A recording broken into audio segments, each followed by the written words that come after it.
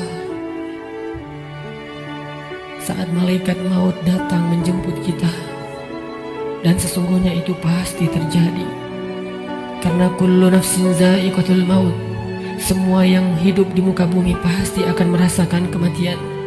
Walaupun dia orang yang sombong, walaupun dia orang yang durhaka, walaupun dia seorang penguasa, walaupun dia orang yang bengis, walaupun dia orang yang perkasa, walaupun dia memiliki dunia dan seisinya. Fir'aun didatangi oleh kematian, Haman didatangi oleh kematian, Qarun didatangi oleh kematian, Namrud didatangi oleh kematian. Orang-orang dari suku Aus dan orang-orang dari suku-suku yang terdahulu, Ad dan Tsamud, didatangi oleh kematian. Seberapapun mereka sombong dan congkak di muka bumi, atau bahkan seberapapun mereka soleh, seberapapun mereka taat kepada Allah, seberapapun mereka bertakwa dan beriman, mereka pun akan merasakan kematian. Rasulullah SAW, manusia paling sempurna, kekasih Allah. Allah mencintainya dan menjadikan namanya bersandingan dengan nama Allah, pun merasakan kematian. Nabi Ibrahim merasakan kematian. Para anbiya dan solehin semua merasakan kematian. Bagaimana mungkin kita tidak, teman-teman?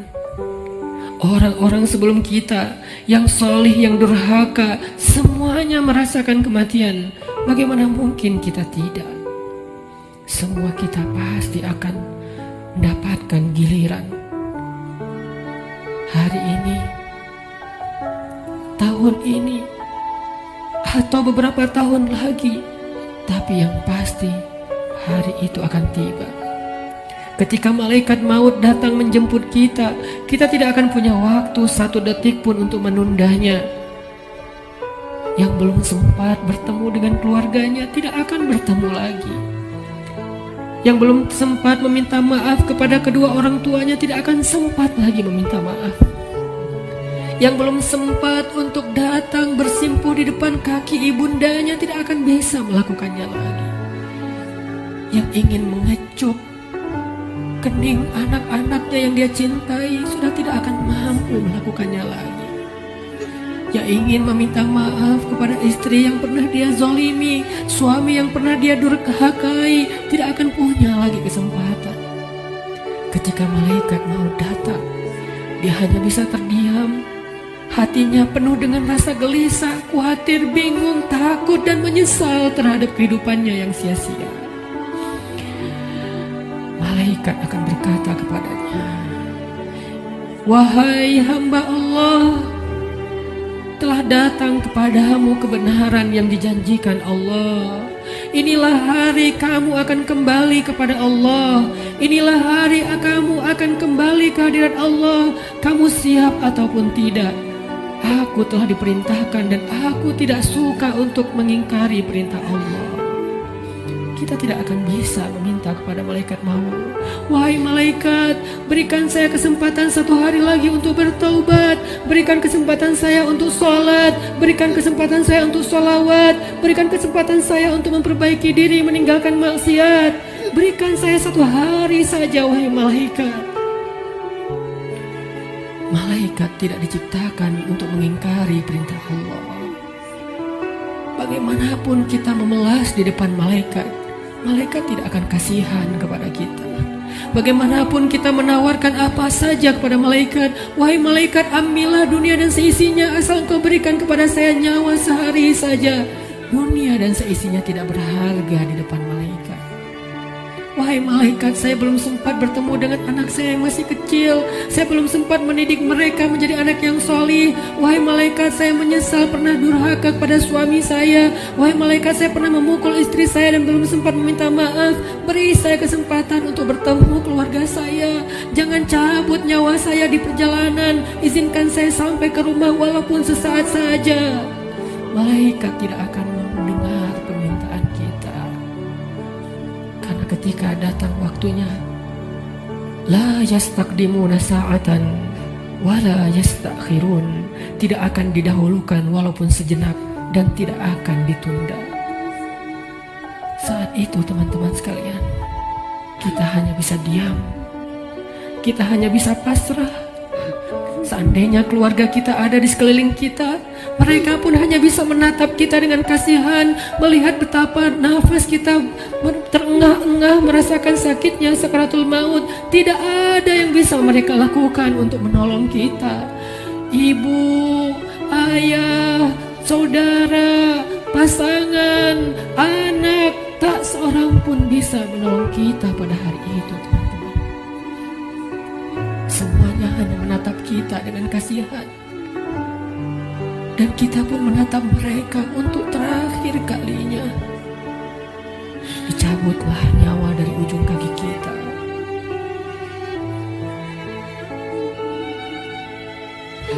Dicabutlah nyawa sampai ke lutut kita. Rasa dingin menjalar dari ujung jari kita sampai ke lutut, disertai rasa sakit yang tidak bisa dibayangkan. Lalu menyesak sampai ke dada kita, seolah-olah kita berada di sebuah lubang yang sangat kecil, yang bahkan lebih kecil daripada lubang jarum, sehingga kita tidak punya ruang untuk bernafas. Tiba-tiba kita menjadi tersesak.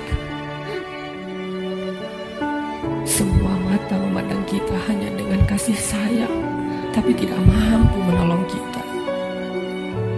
Tiba-tiba kita tidak bisa bersuara. Tiba-tiba merasa haus, seolah-olah seandainya air lautan diberikan untuk kita minum sampai habis, bahkan tidak bisa mengobati rasa haus yang luar biasa. Saat itulah kita akan bisa melihat semua dosa yang pernah kita kerjakan dalam hidup kita. Terlintas semua perbuatan-perbuatan maksiat yang pernah kita kerjakan diam-diam atau sembunyi-sembunyi. Semuanya tampil di depan mata kita, seolah-olah semuanya menjadi ancaman bagi kita. Ya Allah, saya ingin bertaubat, tetapi kata malaikat sudah terlambat. Tidak ada lagi kesempatan bagi kamu untuk bertaubat. Dicabutlah nyawa sampai ke ujung ubun-ubun kita. Inna lillahi wa inna ilaihi raji'un. Semuanya menjadi gelap. Kita sudah meninggalkan dunia. Sekarang perjalanannya, perjalanan abadi, dan kita sendiri. Sudah tidak ada siapapun yang bisa mendampingi, tidak seorang pun yang bisa menolong kita. Tangisan anak-anak kita, keluarga kita sama sekali tidak bisa menolong kita. Sekarang kita sendiri melakukan perjalanan yang sangat panjang, dalam ketakutan, dalam kebingungan, dalam rasa yang tidak jelas karena dosa-dosa yang teramat banyak. Satu-satunya penolong kita pada saat itu hanyalah amal soleh kita. Satu-satunya penolong kita saat itu hanyalah zikir-zikir yang kita bacakan. Yang dulu ketika di dunia kita bermalas-malasan,